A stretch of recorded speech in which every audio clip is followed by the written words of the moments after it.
next guest, next speaker is just an amazing human being. We've known each other for a couple years. I can't tell you how much I just adore every second I get the chance to talk to him. Dr. Nadir Ali. Thank you. Thank you. So it's an honor to be out here. Thanks, Brian. How many of you want to do me a favor? All right. So today happens to be my 35th wedding anniversary. And I'm calling my wife out here, and if you guys can all say happy anniversary, I would really appreciate that. So here it is. She can see all of you. 1, 2, 3. Hey, John, I'll talk to you later. John is honey for in India. So I'm really fascinated by this topic of autophagy because it has extreme relevance in a low-carb community. And I want to kind of beat it to death today. So I want to start out with the story of the merchant of Venice, Shylock, who's a loan shark, gives money to Antonio. And when Antonio is not able to pay the money back, what happens is that he demands the pound of flesh because that was written in the contract. So a pound of flesh I'm using as a metaphor for an unreasonable demand. And modern day diseases like obesity, diabetes, are putting an unreasonable demand on your health. And what I want to tell you is to change the paradigm and give a pound of flesh, actually give several pounds of junk flesh. And that's where autophagy is. So to use another metaphor, here is a dirty kitchen. The dirty kitchen needs to be cleaned. And cleaning causes an improvement. But sometimes cleaning alone is not enough because the sink has some grime, the stove is not functioning as well, it's leaking and spewing some fuel on the side, the cabinets don't work well. So in that situation, you have to do remodeling. So similarly, when you get into a cellular equivalent, here is a picture of the cell. And I have put out a few key components out there, the mitochondria that burn fuel and provide energy, the endoplasmic reticulum, which is the protein manufacturing part of the cell, and then the lysosome. The lysosome is where you have the recycling of old and dead components of the cell. So as we get older, as we get stressed, as we eat a standard American diet and be a carboholic, the endoplasmic reticulum gets old. It doesn't function as well. It gets swollen. The mitochondria start spewing free radicals, oxygen-free radicals, and they need to be repaired. But not just that, our body has several proteins. And the proteins are supposed to have a structural integrity. They are folded in a specific way. And if your protein-making machinery is old, it makes misfolded proteins. Or when proteins get older, there is misfolding happening, and these misfolded proteins can form aggregates. And these aggregates disrupt cellular function. And as shown at the bottom of the slide, you can see that if these aggregates form into filaments, and these filaments coalesce, they become what is called amyloid fibrils, and these get deposited in the brain and other tissues. And that's an irreversible situation. That cannot be reversed. So this slide is just meant to give you an idea that our cell has many suborganelles, not just the mitochondria and the endoplasmic reticulum, but also has bacteria and viruses that's interacting with lipid droplets that are old, and it needs to clear all these junk on a regular basis. So this is, it would be amazing that I know that there are so many cleaning tools available in the kitchen. Water, there is scrub, soap, towels, recycling bags, and there's a recycling center. Now, when the cell needs to clean itself up, it has a complex set of proteins that starts the cleaning mechanism. In my household, that usually involves my wife. She's the initiator. And what she does is that she hands me a garbage bag. So really, the initiator complex really hands the cell a garbage bag, and the garbage bag goes around and it picks up the dead protein, the misshapen protein, the protein aggregates, the dead or diseased organelles, and it takes it to a recycling center that has a lot of chemical activity. And the recycling center is a lysosome. And the lysosome then takes all this material up, and it breaks it into small molecules like amino acids, like fatty acids, like sugars, and it recycles them for energy or to create new cellular components. So we talked about the initiator, which in my house, like I said, happens to be my wife. But the initiator complex is under the control in the cell of a chemical called mTOR, which is the mammalian target of rapamycin. So this slide is just meant to show you that the initiation of autophagy is happening through mTOR, and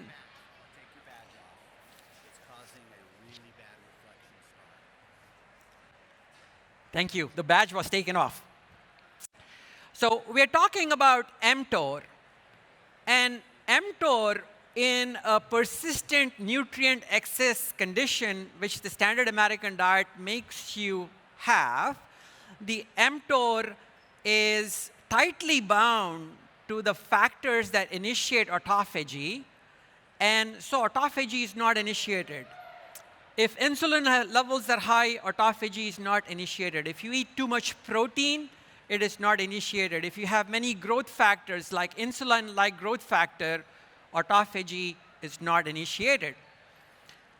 To dissociate mTOR from the initiation complex, you need to do fasting. You need to practice a low-carb diet because that reduces insulin levels and makes ketones.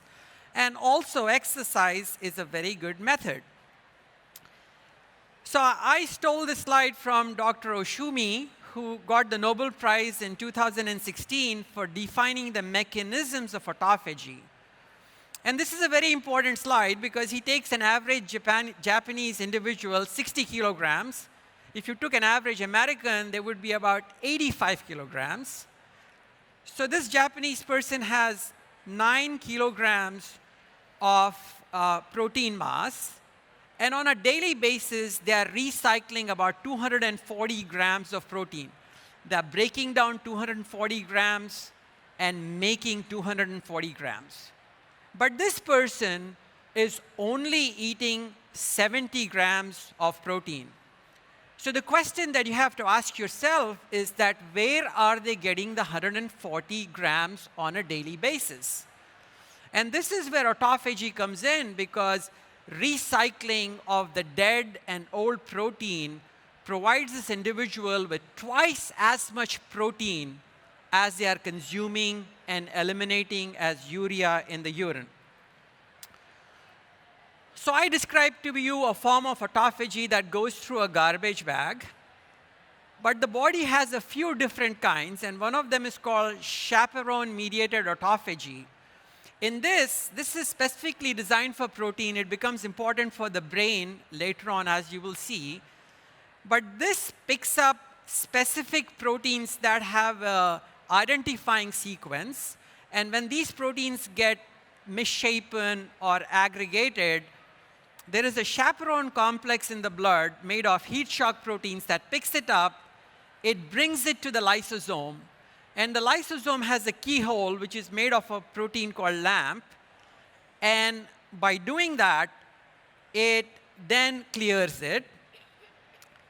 Now, to think about it in a different way, my wife says, hey, there are a lot of breadcrumbs around the table.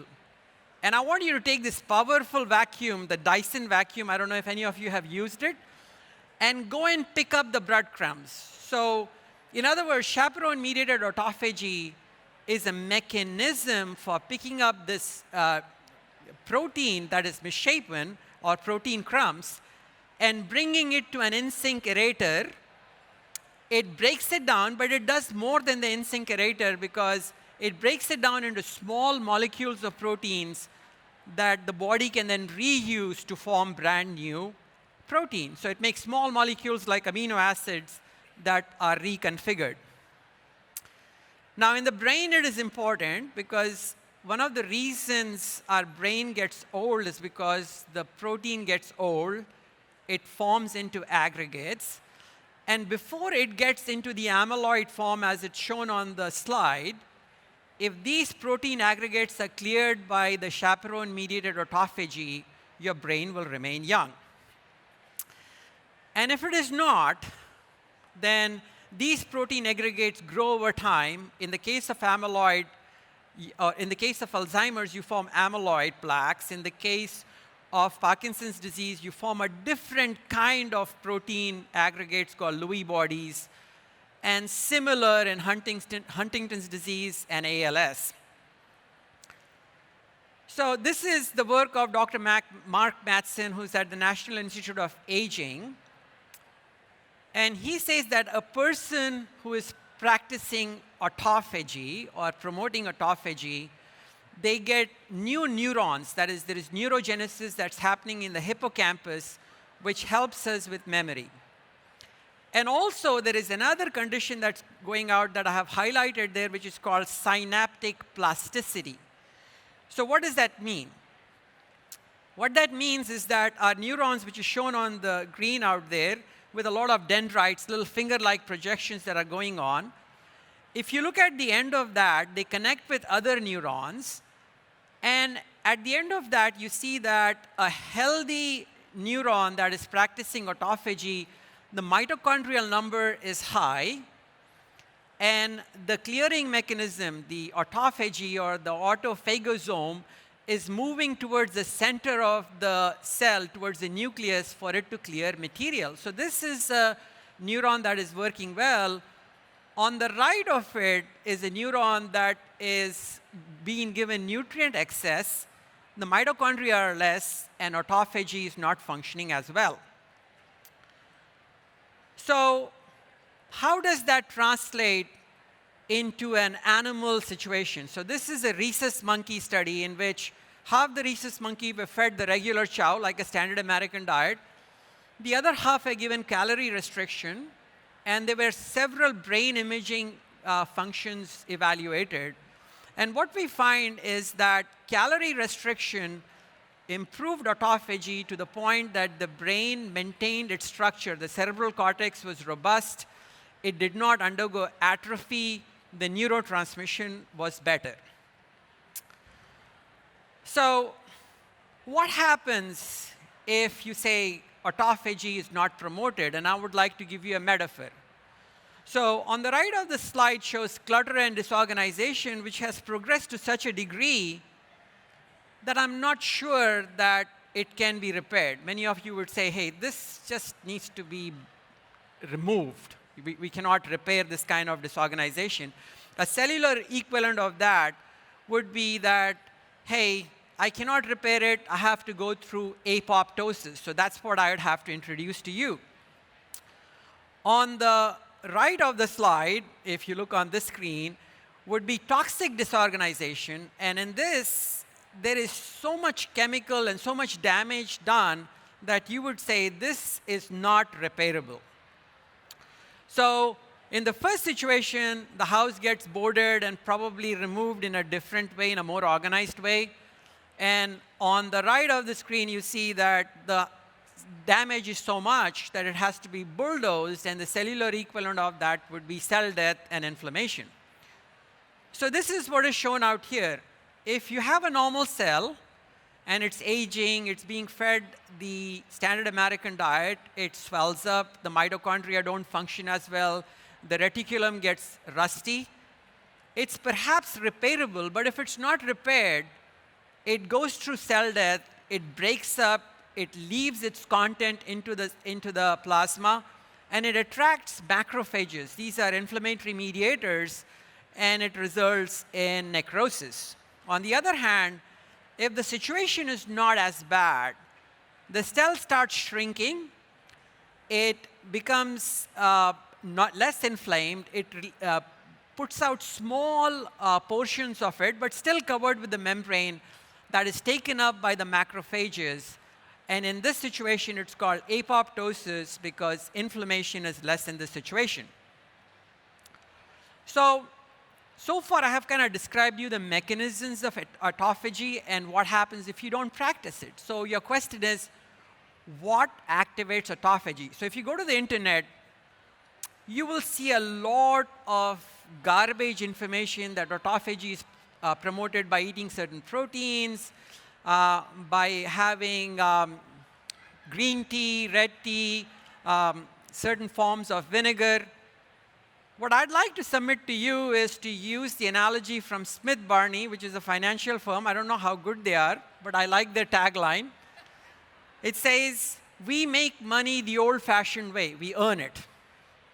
So to earn autophagy, you have to practice fasting. Long-term fasts, 3-day fasts are better than short-term fasts, especially perhaps for the chaperone-mediated autophagy that is important for the brain. A low-carb diet is good because it reduces insulin that promotes autophagy. Exercise is good because it causes nutrient depletion. It's good because it improves insulin sensitivity. And exercise provides a stress signal for you to activate autophagy. So we're going to discuss a little bit more about exercise in a little bit. Now, what happens to autophagy with age? Unfortunately, as we get older, the mechanisms of autophagy attenuate. You do less autophagy as you get older, especially if you're following a standard American diet.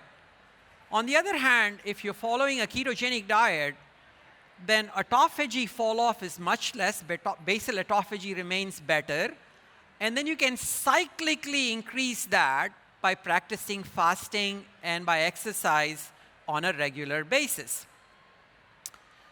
So, do I have any data to substantiate what I'm saying? So this is, I'll show you a few animal studies, a few human studies.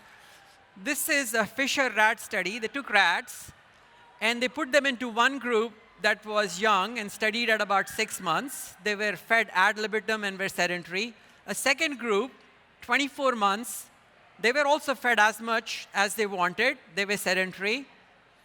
And a third and fourth group that were restricted by 8% of their calories, a mere 8%. One of the group was exercise, the other group was sedentary. So let's see what happened.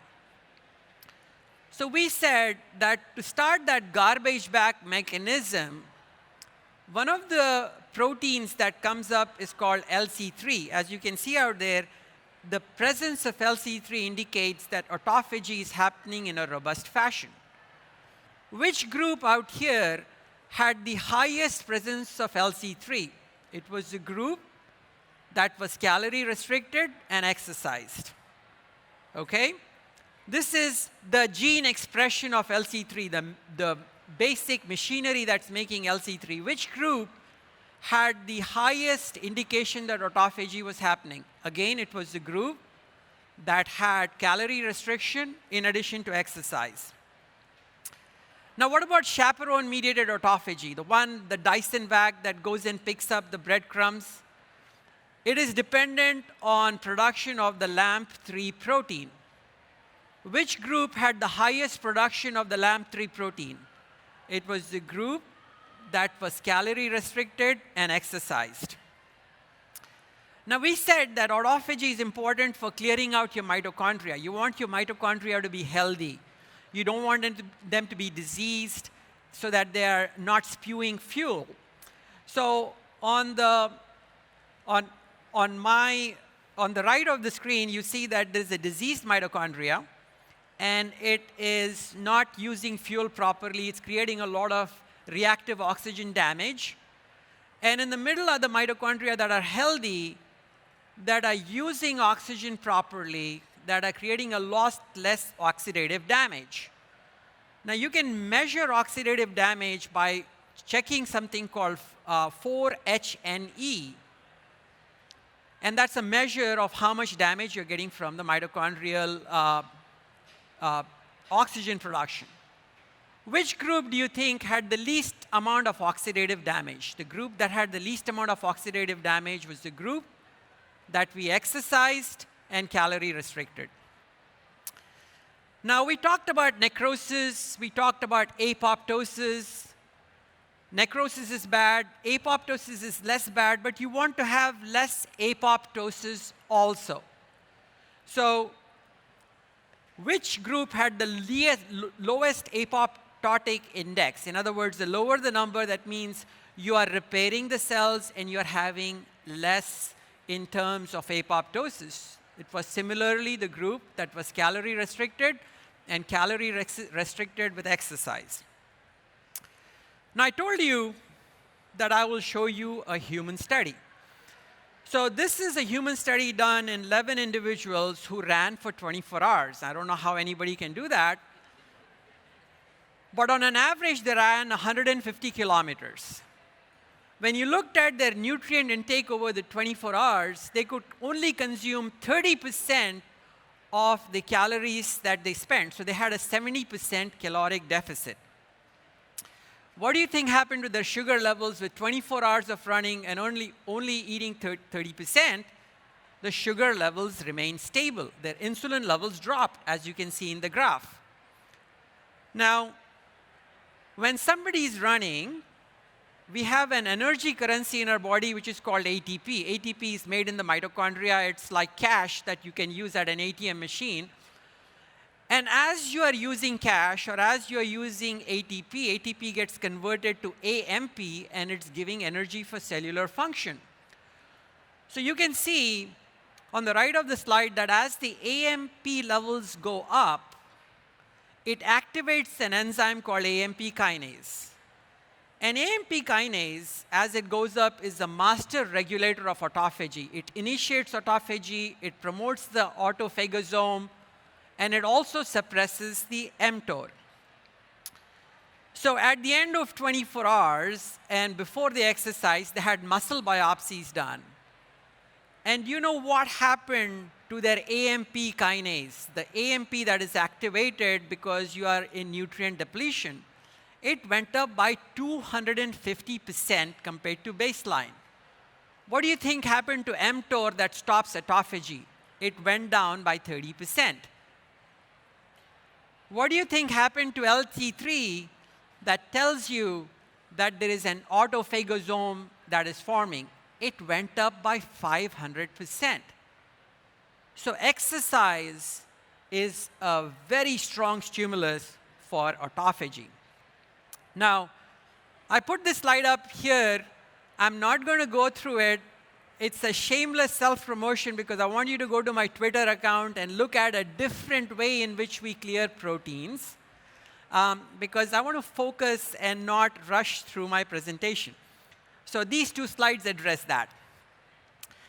Now, I'll get briefly into another human study. In this human study, they took well-trained athletes. They divided them into a sedentary group, a low-intensity exercise group, and a high-intensity exercise. The ones that were in the low intensity and the high intensity, they made them run for 2 hours on a treadmill. They did it in both conditions, feeding and fasting. So we already know when autophagy is activated, the AMP levels go down, it activates the AMP kinase. What happened to a surrogate marker of AMP kinase in the individuals that were in low intensity, high intensity, and sedentary? So what you can see out there is that compared to the sedentary group, it was the high intensity exercise group that had a jacking up of their autophagy mechanisms in this study, whether you were fed or fasted, it did not make a difference, giving you the importance of exercise in this situation. LC3 is the autophagosome protein. That also went up in the high-intensity group. Nutrition did not matter. Now, this is a fascinating study in mice. And mice were fasted for 48 hours. In human terms, that would be an equivalent of fasting for 4 to 7 days.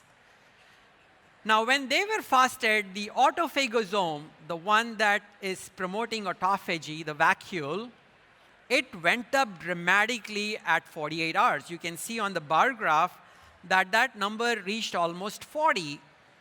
And on the right side panels, there's a control one, and then on the extreme right is the one that fasted for 48 hours. And you see these small green vacuoles that are numerous in that indicates that there is robust autophagy in which dead material, senescent material is being cleared out.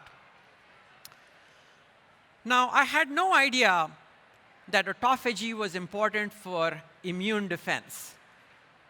If your autophagy machinery is well, your body is able to clean out the bacteria. It can engulf the bacteria, take it to the lytic center, which is the lysosome filled with chemicals, and kill the bacteria and break it down into small molecules.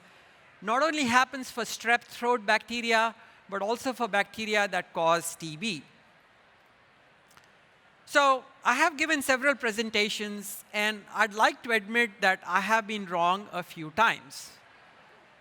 So I used to say, I'm solidly in the camp of Dr. Finney. By the way, scientific community has a lot of discussion with each other.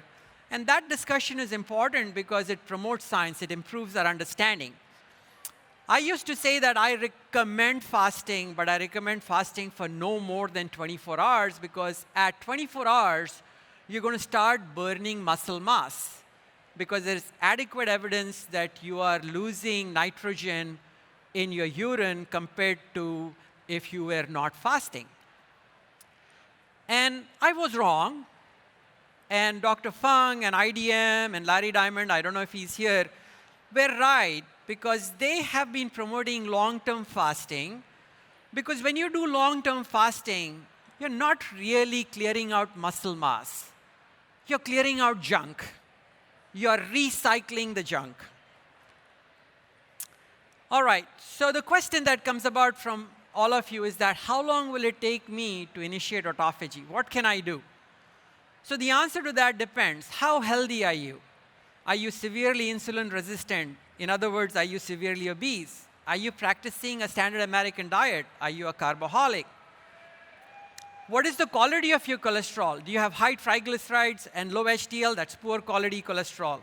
Do you have inflammation? Are you old? Because when you're old, basal autophagy is inhibited.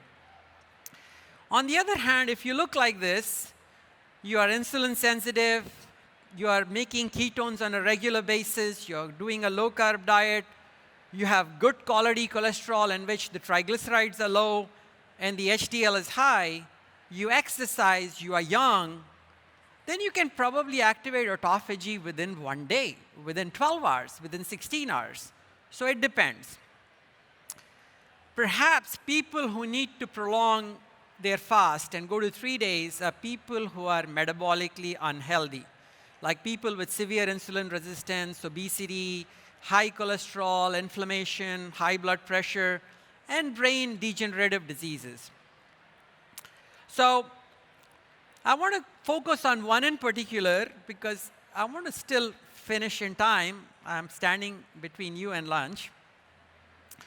So poor quality cholesterol is high triglycerides and low HDL. What that means is that your fat cells are so unhealthy that they say, we don't want to take any more fat.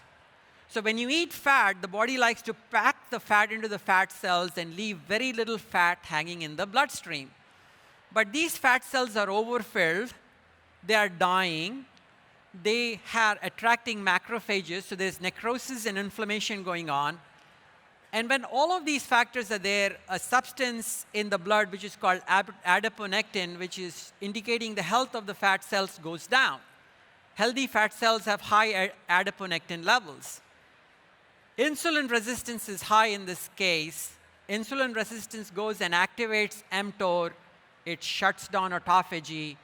You're not cleaning up. You're not disposing the garbage. You're not repairing. You're not recycling. You're not remodeling.